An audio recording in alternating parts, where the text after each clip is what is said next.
একটা ট্রাক খুব দ্রুত গতিতে ছুটছিল আর তার ভিতরে ছিল এক বন্দী যাকে ফাঁসির ময়দানে নিয়ে যাওয়া হচ্ছিল। কিন্তু হঠাৎ সে ট্রাকের দেয়ালের একটা উঁচু অংশ ছুঁয়ে ফেললো আর তার মাথায় স্বাধীনতার একটা বুদ্ধি খেলে গেল। সে পকেট থেকে একটা কয়েন বের করলো আর আস্তে আস্তে স্ক্রু ঘোরাতে শুরু করলো। ওদিকে তার সঙ্গী টম গার্ডকে নজরে রাখছিল, যে চালকের আসনে বসেছিল। যেই না গার্ড পিছনে তাকালো, দুজনই সঙ্গে সঙ্গে শুয়ে ঘুমের অভিনয় শুরু করলো। যখন বিপদ কেটে গেল, জ্যাক আবার কাজে লেগে পড়লো। নিখুঁত সমন্বয়ের মাধ্যমে প্রথম স্ক্রুটা খুলে গেল। এরপর সে কয়েনটা টমকে দিল আর টম পরের স্ক্রু খুলতে শুরু করলো। দুজনে মিলে জোরে চাপ দিল আর শেষমেশ ট্রাকের পেছনের প্যানেল খুলে গেল। গার্ড কিছুই বুঝতে পারলো না।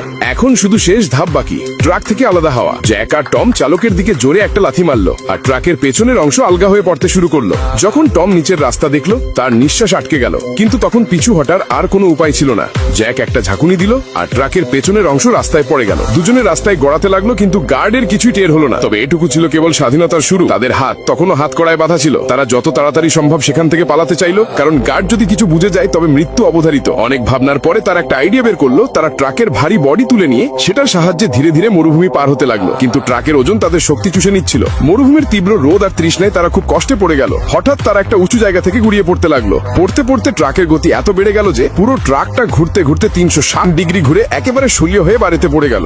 আরো একটু এগোতেই তারা দেখলো বালুর মধ্যে অর্ধেক ঢুকে থাকা একটা পুরনো ভাঙা দ্বিতীয় বিশ্বযুদ্ধের যুদ্ধ বিমান, আর তার পাশে কিছু পুরনো যন্ত্রপাতি ছিল। জ্যাকের মাথায় সঙ্গে সঙ্গে একটা বুদ্ধি খেলে গেল। সে সেই যন্ত্রপাতি আর মরুভূমির জোরালো হাওয়া ব্যবহার করে প্লেনটাকে একটা স্যান্ড ক্রুজারে রূপান্তর করে ফেললো। এখন শুধু সঠিক দিকেই এগোতে হবে। স্বাধীনতা ছিল মাত্র কয়েক কিলোমিটার দূরে, কিন্তু ঠিক তখনই ভাগ্য আবার উল্টে গেল। তাদের পালিয়ে যাওয়ার খবর গার্ডসদের কাছে পৌঁছে যায়। এখন একটা হেলিকপ্টার খুব বিপজ্জনকভাবে তাদের দিকে এগিয়ে আসছিল। তাদের সামনে একটাই উপায় ছিল, আশেপাশে যে গর্তটা ছিল সেখানেই ঝাঁপ দিতে হবে। গর্তে নামার পর জ্যাকের চোখ বড় বড় হয়ে গেল। এটা কোনো সাধারণ গর্ত ছিল না, এটা ছিল দ্বিতীয় বিশ্বযুদ্ধের সময়কার একটা গোপন অস্ত্র গুদাম। চারপাশে ছড়িয়ে ছিল প্রচুর পুরনো কিন্তু ভয়ঙ্কর অস্ত্র।